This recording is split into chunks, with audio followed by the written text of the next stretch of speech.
Apocalipsis 12 dice: apareció en el cielo una grandiosa señal, una mujer vestida del sol, con la luna debajo de sus pies y con una corona de 2 estrellas en su cabeza. Estaba embarazada y gritaba por los dolores del parto, por la angustia del alumbramiento. Luego apareció otra señal en el cielo, un enorme dragón rojo que tenía 7 cabezas y 10 cuernos, y con una diadema en cada una de sus 7 cabezas. Su cola arrastró con violencia la tercera parte de las estrellas del cielo y las arrojó sobre la tierra. El dragón se plantó frente a la mujer que estaba de parto, dispuesto a devorar a su hijo en cuanto naciera. La mujer dio a luz un hijo, varón, que gobernará todas las naciones con cetro de hierro. Pero su hijo le fue arrebatado para Dios y para su trono. La mujer huyó al desierto, donde tenía un lugar preparado por Dios, para que allí la mantuvieran por 1260 días. Paramos aquí un poquito, después seguimos. La idea es ver todo el capítulo 12 en esa tarde. Vamos a ver una pequeña introducción antes de seguir, ¿no? Así que, primeramente, deciros que Apocalipsis tiene 2 divisiones principales. Y ya hemos visto la primera, los que estáis acompañando toda la serie, ¿no? Realmente podíamos dividir el Apocalipsis en 2 partes, desde el capítulo 1 al 11 y desde el capítulo 12 al 22. Y hoy empezamos la segunda parte, el capítulo 12. Y el capítulo 1, pues se habla de la persecución mundial de la iglesia y los juicios de Dios sobre los impíos en respuesta a la oración de los santos. Y la segunda parte, de la cruel persecución del cuarteto del mal. ¿Quién es el cuarteto del mal? La Satanás, el anticristo, el falso profeta y la gran Babilonia. Hoy se introduce el gran dragón rojo, que es la figura para Satanás. Pasa. Y obviamente, pues, todo gira alrededor del tema central, que es la victoria de Cristo y su iglesia, destronando o destruyendo, venciendo al cuarteto del mal.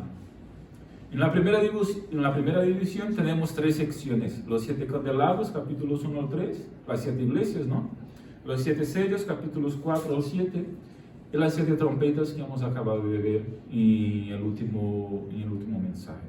En la segunda división tenemos 4 sesiones: el cuarteto del mal que ataca a la iglesia, capítulos 12 al 14, las 7 copas de la ira de Dios, capítulos 15 al 16, la contundente victoria de Cristo, capítulos 17 al 19, y la victoria final y definitiva de Cristo sobre el diablo, los impíos y la muerte, y el destino final de todas las cosas. Pasa. En cada sesión se cubre todo el periodo desde la primera hasta la segunda venida de Cristo. Es decir, son sesiones de Apocalipsis que narran de alguna forma la misma historia de perspectivas diferentes, ¿no? O ampliando las perspectivas. Es decir, cada una de esas sesiones trata sobre la historia de la iglesia y la victoria de Cristo y de la iglesia desde su primera venida hasta su segunda venida, ¿no? El tema principal no es otro sino el mismo de la primera, la victoria de Cristo y su iglesia. Muy bien. El capítulo 12 nos revela 3 escenas. Ya hemos visto una de ellas en la lectura. El dragón ahí tiene 3 luchas, y en las 3 peleas es derrotado. Primero lucha contra Dios y su Mesías, contra Miguel y contra la mujer. Vamos a ver cada una de ellas. Y como dije, ya hemos leído la primera escena, ¿no? Y lo que tenemos que ver ahora es quién es esta mujer, de la cual se menciona en el versículo 1. Apareció en el cielo una grandiosa señal, una mujer. 2 señales, ¿no? Una mujer y el gran dragón. Primero es la mujer. ¿Quién es esta mujer? 3 son las alternativas o las interpretaciones para quién es esta mujer, según los estudiosos. Podría ser María, la interpretación católica romana. Realmente Claro, se habla de una mujer que está encinta, ¿no? Embarazada, y que da a luz un hijo que es perseguido por Satanás. Entonces todo se puede comprender ahí, pues como María, obviamente. La interpretación más conocida como dispensacionalista, sé que a muchos de vosotros no os suena ese nombre, pero para poner un nombre a esa interpretación, esa línea pues dice que es de Israel, la nación de Israel, ¿no? Está representada aquí por esta mujer, porque de la nación de Israel vino Jesús. Entonces la mujer que estaba embarazada, la verdad, era la nación de Israel, que dio a luz al Mesías, que es judío y que vino de la nación de Israel. Tiene mucho sentido. La tercera interpretación, que es la que sigo yo, dice que esa mujer es la iglesia, ¿no? Esa es la buena. Ya veremos si es la buena o no. Pero bueno. Dice que es la iglesia. ¿Por qué? Bueno, vamos a ver un par de cosas en ese sentido. De igual manera, Israel es también llamado de Israel de Dios.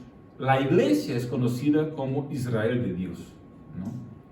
Entonces, se puede decir que esa mujer sería Israel, la nación de Israel, y que Jesús vino de la nación de Israel, pero igual podemos decir que la iglesia también es el Israel, y de alguna forma la iglesia del Antiguo y del Nuevo Testamento, un concepto bastante utilizado en el Apocalipsis, juntar a los 12 patriarcas y los 12 apóstoles, y referirse a ese grupo de 12 más 12, 24 como la iglesia universal, pues es un concepto que ya hemos visto en Apocalipsis y se utiliza, pues podemos utilizarlo aquí también y decir que es Israel, no es solamente el Israel nación política, sino que es el Israel en el sentido de ser el pueblo de Dios.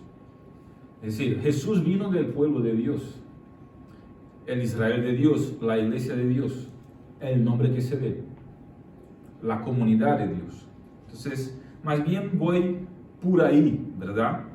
Así que intentaremos demostrar, por lo tanto, que a pesar de que las otras interpretaciones pueden considerarse hasta un cierto punto aceptables, sobre todo la de Israel, la de María, vemos que algunos versículos aquí no da esa, como que unos versículos dan permiso a que se interprete de esa forma, ya otros prácticamente lo niegan, ¿no? Pero la de Israel puede ser bastante aceptable. Bueno, tanto en el Antiguo como en el Nuevo Testamento, la iglesia de Israel es una, ¿no? Un pueblo escogido en Cristo, una viña, una familia, un rebaño, un cuerpo, una esposa, una nueva Jerusalén, un mismo pueblo, una misma comunidad. Entonces, es como que el niño vino del pueblo de Dios. Yo creo que incluso estaría mejor empleado ese término que especificar Israel o iglesia. Simplemente el niño vino del pueblo de Dios, la comunidad de Dios, el Israel de Dios, no hablado en términos políticos o geográficos, sino en términos de ser el pueblo de Dios. Bueno, segundo, esta mujer está vestida de sol, ¿verdad? Es la primera cosa que se nos describe aquí en el texto. La mujer está vestida de sol. ¿Qué significa eso? En todo el Nuevo Testamento vemos que el destino de la iglesia es glorioso. El destino de la iglesia es glorioso. Decir que la mujer está vestida de sol es decir que ella es gloriosa. Ella es o está exaltada. Es decir, el pueblo de Dios es glorioso. Cristo exalta a la iglesia o a su pueblo. Este es un tema del Apocalipsis, central en Apocalipsis. La victoria de Cristo y su iglesia, la glorificación de su iglesia por medio de Cristo. Así que la iglesia en ese sentido refleja la belleza de su Cristo, ¿no? Tercera cosa que nos habla acerca de esa mujer, o más bien segunda cosa que nos habla acerca de esa mujer. Tienen la luna debajo de sus pies. ¿Qué significa eso? es una señal de dominio. Tener algo debajo de sus pies significa que se está dominando ese algo, ¿no? Entonces la idea es que esa mujer domina. En todo el Nuevo Testamento vemos que el destino de la iglesia es ejercer dominio espiritual, juntamente con Cristo. Se nos dice Apocalipsis que somos reyes y sacerdotes. Entonces, ese dominio, desde luego, no es un dominio político, bélico, geográfico, es un dominio espiritual. La cabeza de la iglesia es quien tiene todo poder y autoridad en el cielo y en la tierra. La iglesia está en Cristo y nosotros ejercemos autoridad por medio de Cristo. La iglesia, ¿no? ¿Qué más se nos habla acerca de esa mujer? Ella tiene sobre su cabeza una corona de 12 estrellas. ¿Eso qué significa? 12 cuernos. Ella es victoriosa. Tiene una corona, significa que tiene la victoria, ¿no? Y 12, pues 12 pueblos. ¿Qué se nos recuerda 12? Los 12 patriarcas, los 12 apóstoles, ¿verdad? Entonces, la iglesia está en Cristo entronizada con Él. Quien tiene una corona tiene el trono y gobierna, es el rey, la reina, ¿no? Se ha visto ahí recientemente en el funeral, la corona de la reina encima del féretro, ¿verdad? Porque la corona representa esa idea de reinado, ¿no? Y de gobierno. Entonces, 12 estrellas significa que ella es el pueblo de Dios que está gobernando. Las 12 estrellas representan los 12 patriarcas y los 12 apóstoles, la figura del pueblo de Dios sobre la tierra. Otra cosa más que se nos habla, esta mujer está encinta, embarazada. Su gran misión, ¿cuál es? Dar a luz a Cristo. Según la carne, por supuesto, porque Cristo es eterno. Así que Dios preparó un pueblo especial para ser el vehículo de la llegada del Mesías al mundo. Ese proceso fue penoso y doloroso, ¿verdad? Por eso la idea de que está sufriendo dolores de parto. La iglesia sufre, el pueblo de Dios sufre para traer a luz a Cristo, igual que la iglesia sufre al testificar de Cristo. Esa es la idea del sufrimiento, del dolor de parto, que aquí se nos menciona en el versículo de número 3, ¿verdad? Perdona, 2. Por la angustia del alumbramiento estaba sufriendo. Pues vosotras mujeres sabéis lo que significa eso de dolores de parto, ¿no? Así que muchas fuerzas hostiles, hablando ya en términos espirituales, ¿no? Muchas fuerzas hostiles y muchos trucos del dragón trataron de frustrar este plan y destruir a este niño que estaba para venir a luz. Las persecuciones del Antiguo Testamento, la propia persecución al niño Jesús. Os recordáis que fueron muertos todos los varones recién nacidos en el territorio de Israel en la época de que Jesús nació. Por eso tuvo que María y José huir con Jesús a Egipto y quedarse allí una temporada. Es decir, muchos fueron los trucos del dragón para intentar matar al niño. Pero ¿qué ocurre? Esta mujer está protegida por Dios de la ira del dragón.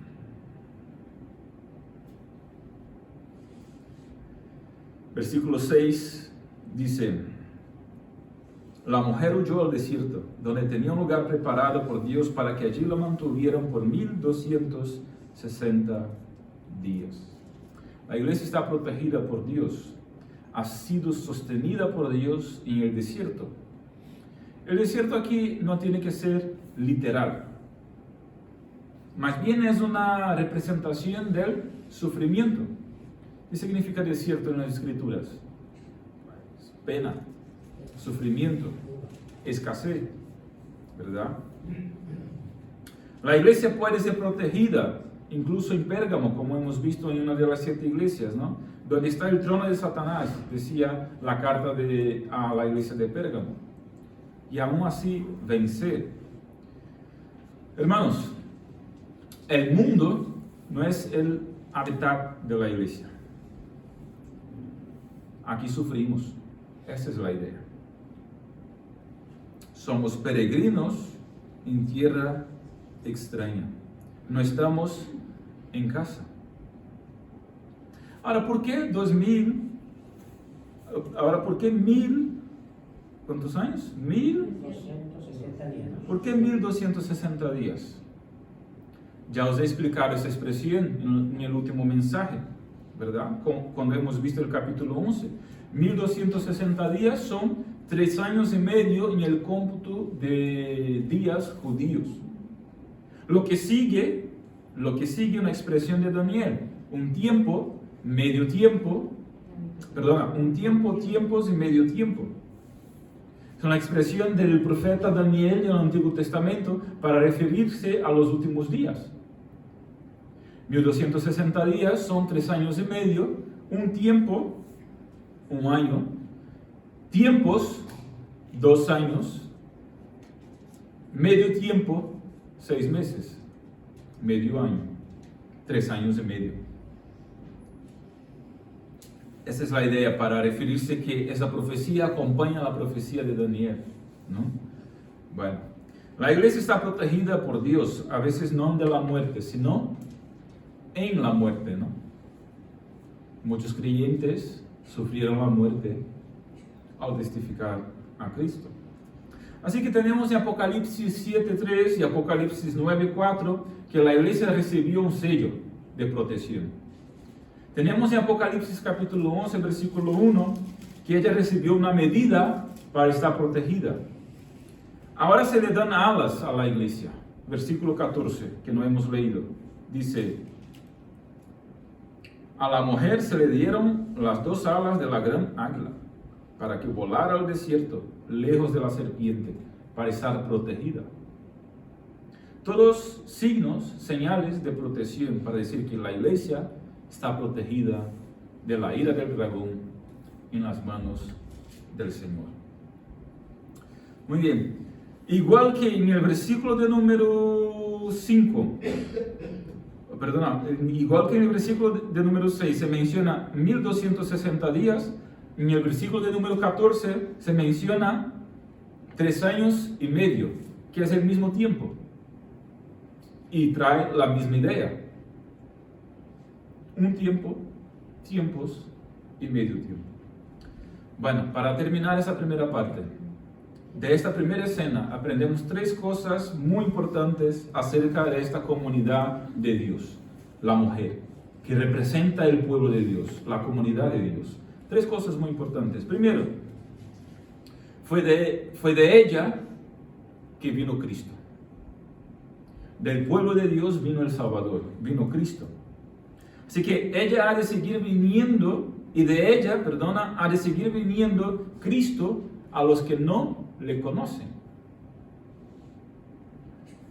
Cristo es quien salva, pero quien comparte sobre Cristo es la iglesia. La iglesia sigue dando a luz, aquí entre comillas, entenderme, la iglesia sigue dando a luz a Cristo en el corazón de aquellos que se convierten por medio de escuchar el mensaje de la predicación del Evangelio promovido por la iglesia. Esa es la primera cosa importante. Cristo viene de la iglesia. Vino y sigue viviendo a los corazones de muchos de la iglesia. Segundo, hay fuerzas de maldad, espirituales y humanas, que están empeñadas en la destrucción de la comunidad de Dios. El dragón, el gran dragón rojo, la figura de Satanás, quería destruir la mujer. Quería destruir la iglesia. Estaba con los ojos en el niño. Y para destruir al niño quería coger la iglesia, la madre. Entonces, el diablo nos ataca. El diablo te ataca a ti de diferentes maneras. Él está en contra tuya, en contra mía, en contra nuestra. Porque cuando coge a ti, de alguna forma coge a Cristo. Quiere dañar a Cristo, dañando a su comunidad. ¿Qué dijo Jesús cuando se presentó a Pablo? Pablo, Saulo, Saulo, ¿por qué me persigues? Pero Saulo, ¿quién estaba persiguiendo? Estaba persiguiendo a la iglesia, pero ¿por qué Jesús dice, me persigues? Es que cuando se persigue a la iglesia, se persigue al propio Cristo. Somos uno con Cristo. Entonces, el diablo cuando intenta contra la iglesia, está intentando contra el propio Cristo. Y cuando de alguna forma daña la imagen de la iglesia, es porque está queriendo dañar la imagen de Cristo. Así que, hermanos, tenemos una gran responsabilidad, y no es poner peso demasiado sobre nuestras espaldas, pero es que llevamos el nombre de Cristo. Llevamos el nombre de Cristo. El enemigo te ataca a ti y a mí para dañar a Cristo, para dañar el testimonio de Cristo en el mundo. Tercera y última cosa importante sobre esa primera escena. Por muy fuerte que sea la oposición que se le haga y por muy dolorosos que sean sus sufrimientos, ¿qué ocurre? La comunidad de Dios está bajo la protección de Dios. Por tanto, podemos caer, pero jamás ser totalmente destruidos. Caemos y nos levantamos, porque la iglesia tiene protección. Al final es victoriosa. Ya sabemos el final de la película. Es como ver una película centenas de veces, ¿no? Igual los niños, que lo ven centenas de veces. Ella sabe incluso las hablas, ¿no? Las conversaciones. Estar con Cristo es saber el final. Y eso no es monótono, eso es maravilloso porque nos da seguridad para vivir. Eso. Vale. Seguimos a la segunda parte. Mira, la descripción del hijo de la mujer perseguida. Versículo 5. La mujer dio a luz un hijo, varón. ¿Qué ocurre? Él gobernará a todas las naciones con cetro de hierro. Pero su hijo le fue arrebatado para Dios y para su trono. La palabra que se usa aquí para ser arrebatado hacia arriba es la misma que se utiliza en 1 Tesalonicenses 4:17. La idea es realmente de arrebatamiento, ¿no?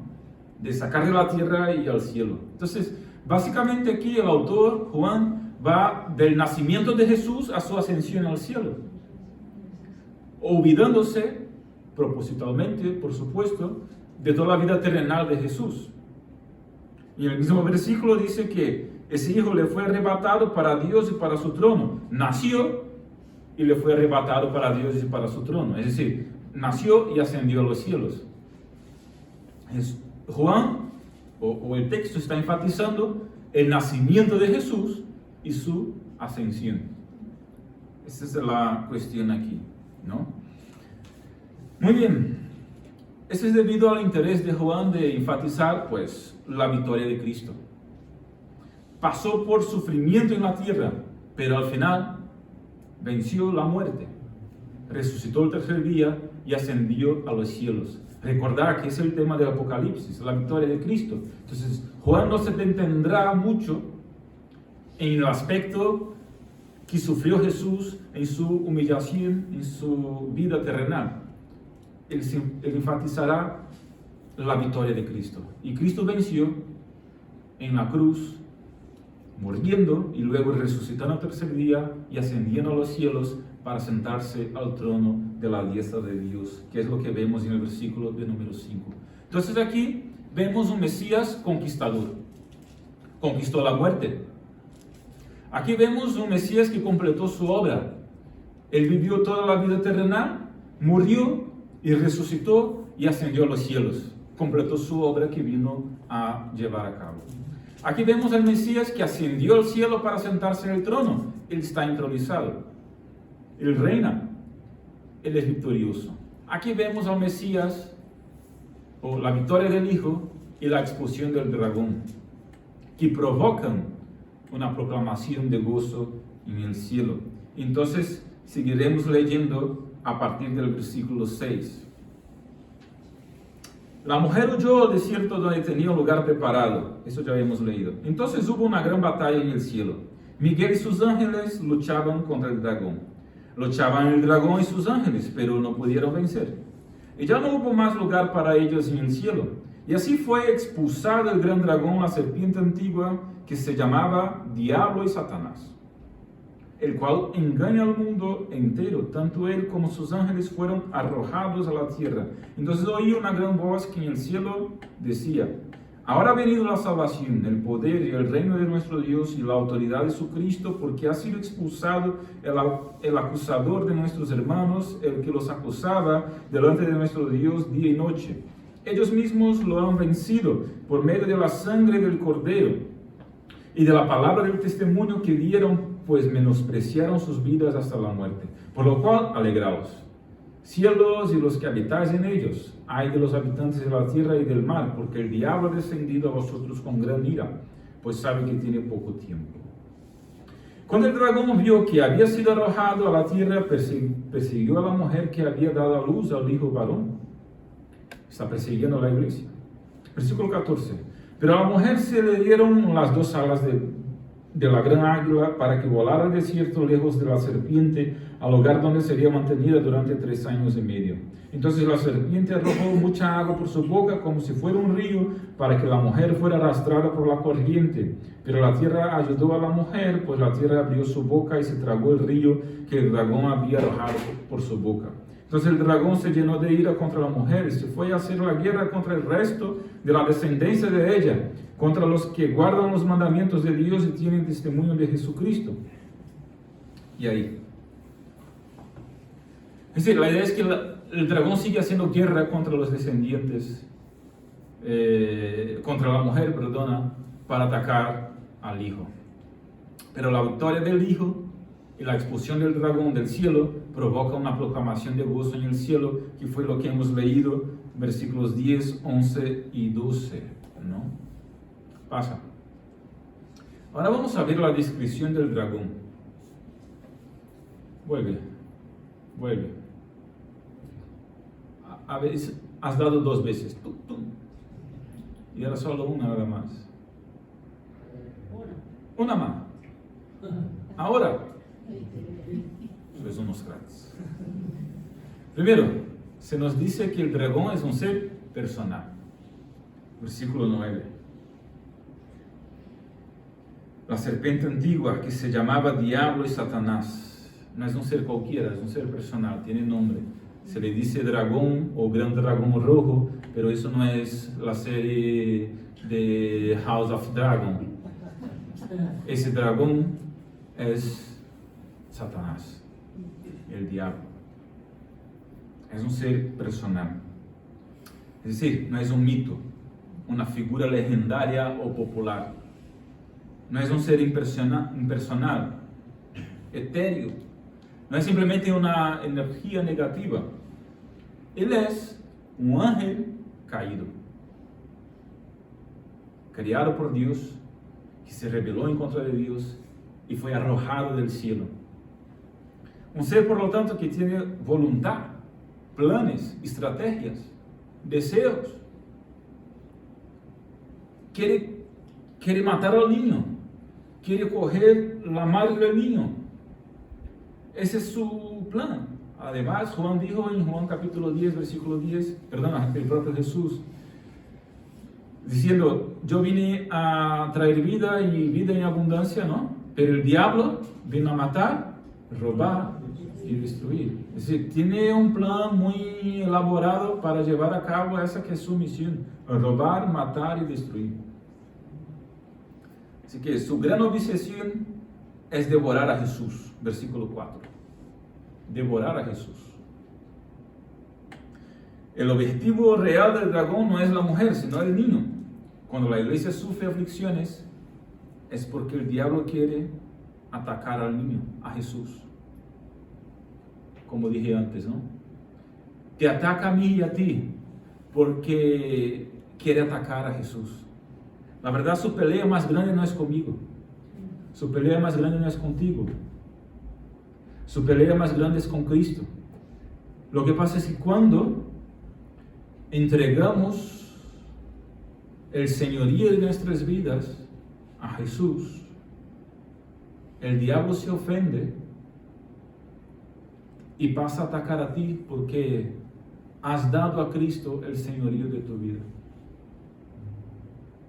El diablo te ataca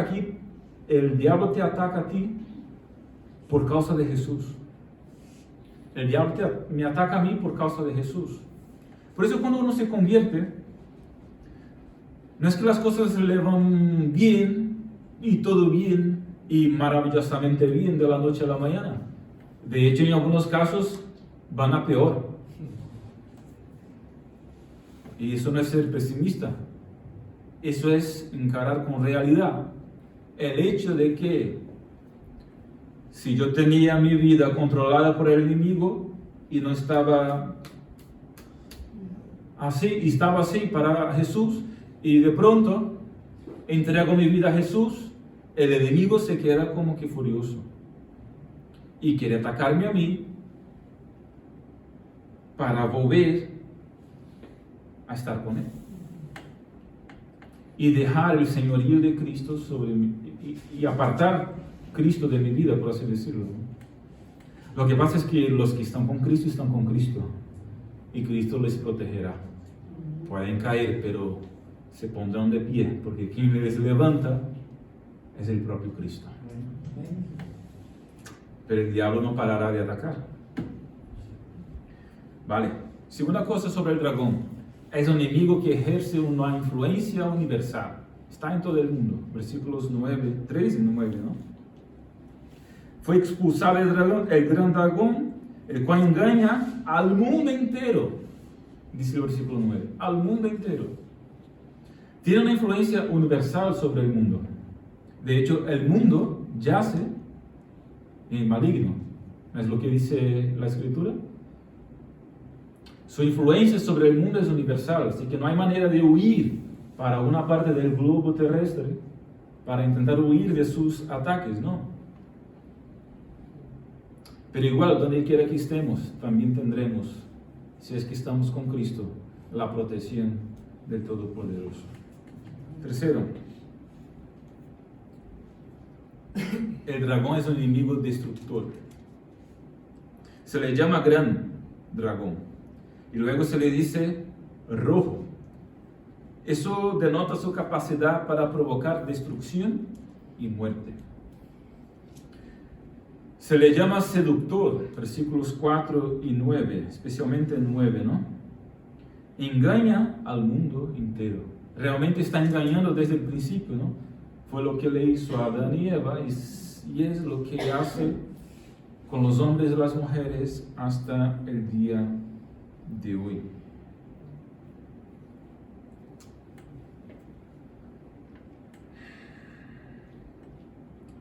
El enemigo intenta seducirnos de diferentes maneras.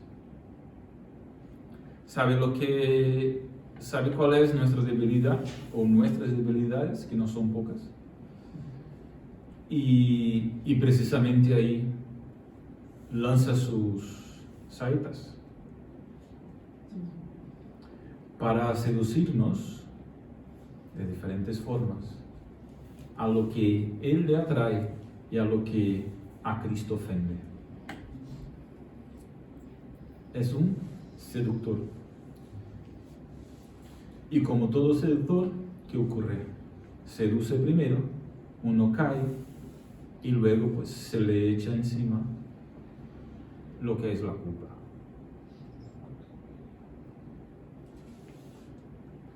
Así que cuidado con sus disfraces.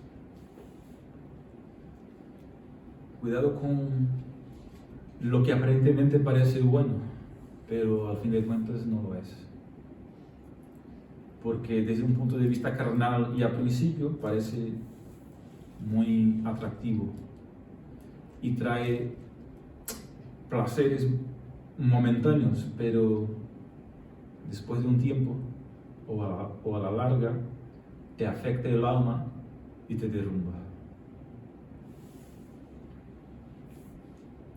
Y muchos de nosotros que aquí estamos, y no todos, sabemos lo que eso significa, porque ya hemos estado bajo el dominio de las tinieblas. Pasa. Como dije, primero seduce, después acusa. Versículo 9 y 10. Especialmente el versículo 10, que dice: ha sido expulsado el acusador de nuestros hermanos. Es lo que hace. Acusa a los creyentes, acusa. Fijaros que a los no creyentes no acusan. ¿Por qué? Ellos están bien en sus pecados. Acusa a los creyentes. Es decir, si hay algo en tu conciencia, en tu corazón, que de alguna forma el diablo utiliza para acusarte, es porque de alguna manera has entregado la vida a Cristo o tienes conocimiento de Cristo, y el diablo utiliza eso para acusarte en contra de Él y hacerte, de alguna forma, hacer con que te hundas aún más. Es el propósito de la acusación de Satanás. Que te hundas aún más. Y pienses: no, yo no me merezco. O yo no merezco. O no, yo no soy digno. O yo no puedo. O, ¿sabes? Esa es la intención de la acusación. Hundirte aún más. Y luego, claro, es mentiroso. Mentiroso y acusador. Otra cosa que se nos dice: es un adversario. De hecho, la palabra Satanás significa adversario. Significa opositor. Fue él quien se opuso a Moisés a través de los magos en Egipto. Fue él que se opuso al sumo sacerdote Josué en Zacarías capítulo 3, versículo 1. Fue el que se opuso a Pablo y le cerró el camino en 1 Tesalonicenses capítulo 2, versículo 18. Cuando Pablo quería ir camino a un sitio para predicar, y se le apareció a alguien para impedirlo. Es él quien se opone a nosotros. Él quien se opone a la iglesia para intentar impedir el avance de la predicación del Evangelio y el reino de Dios. Octavo, o bueno, séptimo, un enemigo colérico, versículo 12, ¿no? Ay de los habitantes de la tierra y del mar, porque el diablo ha descendido a vosotros con gran ira. Está airado, es colérico, tiene furia. Como dice Jesús, cuando los discípulos vinieron de una misión y estaban muy animados, y Pedro muy animado: no, es que nosotros oramos y los demonios se van y tal. Y Jesús, ¿qué dice? Mira, yo he visto Satanás bajar del cielo con una furia para intentar cogerte. Si no fuera porque, no me acuerdo del texto exactamente, pero la idea es que si no fuera porque yo estaba protegiendo a vosotros. Y luego Pedro, yo creo que a lo mejor se acuerda de esa experiencia con Jesús, y Pedro en su carta escribe, ¿no?, que el diablo está como el león rugiendo alrededor, como buscando a alguien para devorar. Esa es la idea. Pero por último, es un enemigo limitado. Es un enemigo limitado. Primero, está limitado al espacio. El dragón no halló más lugar en el cielo. Él no puede tentar a nadie más que esté en el cielo. Fue arrojado a la tierra. Y sus ángeles con él, que ya no son más ángeles, son demonios. Pero su área de actuación está limitado a la tierra. Segundo, tiene una limitación de tiempo. Versículo 12. El diablo es una serpiente golpeada en la cabeza que está furiosa, agonizante, sabiendo que queda poco tiempo. Es lo que dice el versículo 12. Sabe que tiene poco tiempo. Se le ha permitido poco tiempo. y está utilizando el poco tiempo que tiene lo máximo que puede, pero está limitado al tiempo. Llegará su momento. Y tercero, su poder está limitado. Hoy muchos exageran el poder del diablo. La verdad tiene poder, pero está limitado, porque el diablo es vencido por Jesús, versículo 5. Porque Él está en el trono. Es vencido por los ángeles, versículos 7 al 8.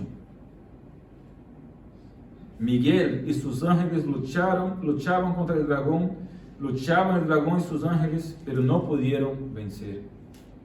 Fue vencido por Jesús, fue vencido por los ángeles y luego será vencido por la iglesia. Versículo 11. Ellos mismos lo han vencido por medio de la sangre del Cordero.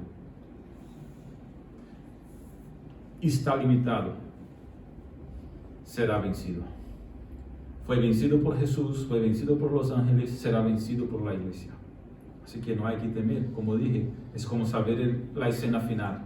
¿Quién muere al final? De la serie, de la película, ¿quién sobrevive? ¿Quién muere? Pues en esa historia ya sabemos. No hay sorpresas. Pasamos. Muy bien, la intervención de Dios a favor de la iglesia en la batalla contra el dragón. Ya hemos dicho sobre eso. Dios protege a los suyos. Hemos visto la acción de los ángeles, versículos 7 y 8, que son ministros de Dios. Es el significado del servicio de los ángeles, ¿no? Y luego la acción intercesora de Cristo, en el versículo de número 5. Gobierna a todas las naciones con cetro de hierro y está en el trono, intercediendo. Pasa. Las armas de la victoria de la iglesia contra el dragón, que hemos leído en el versículo 11, son dos. ¿Cómo vence la iglesia el dragón? ¿Cómo vence el pueblo de Dios al dragón? ¿Cómo vencemos nosotros al diablo en nuestras vidas? Por la sangre del Cordero y por el testimonio de la palabra. Por la palabra del testimonio. Eso está en el versículo 11. ¿Cómo la iglesia venció al dragón? Venceremos al final y podemos vencer cada día por la sangre del Cordero. Ya no estamos más bajo la condenación del pecado. Por la sangre del Cordero tenemos libertad y fuerzas para vencer al enemigo. Segundo, por la palabra del testimonio. Vencemos al dragón. Cuando testifica de Cristo, aún frente a la persecución, vencemos al dragón. Vencemos al enemigo. Quien lleva a Cristo en el corazón, lleva también una cruz a la espada. No es la creencia intelectual en el Cordero ni la alabanza interior del Cordero lo que significa victoria, sino la palabra del testimonio a oídos extraños. La iglesia que vence, queridos hermanos, es la comunidad de testigos. Por eso que una iglesia que deja de compartir, deja de testificar, deja de mirar hacia afuera, es una iglesia que pierde su vigor y luego muere, se estanca y muere. Porque el dragón lo vencemos con la palabra del testimonio. Y si la perdemos, perdemos todo. Para concluir,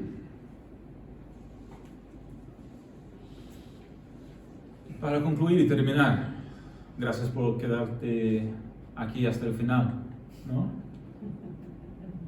Aunque el dragón es grande, rojo, seductor, temido, es derrotado. Es derrotado. Es derrotado. Parece ahora Brad, ¿no? Stay the course, stay the course, stay the course. Mantén el rumbo, mantén el rumbo, mantén el rumbo. Es derrotado. La victoria está asegurada, hermanos. No nos dirigimos hacia un final trágico o incierto. Caminamos hacia la gloriosa consumación de la victoria de Cristo y su esposa. Alabado sea Dios. Si estamos con Cristo, tenemos la victoria. El enemigo nos tenta, nos seduce, intenta derrubarnos, está atacándonos a nosotros para atacar a Cristo, pero al final salimos victoriosos. Simplemente cuidemos en la batalla. La guerra está vencida. Tenemos las batallas del día a día. Cuidemos en esas batallas, porque el enemigo está ahí intentando seducirnos para atacar a la iglesia, para atacar a Cristo, por medio de perseguir y hacer sufrir a la iglesia, a ti y a mí. Quiere dañar la imagen de Cristo, dañando tu imagen. Así que cuidemos en esas batallas para que glorifiquemos a Cristo más y más en nuestras vidas, sabiendo que la victoria ya está cierta, asegurada, ¿no? En Cristo.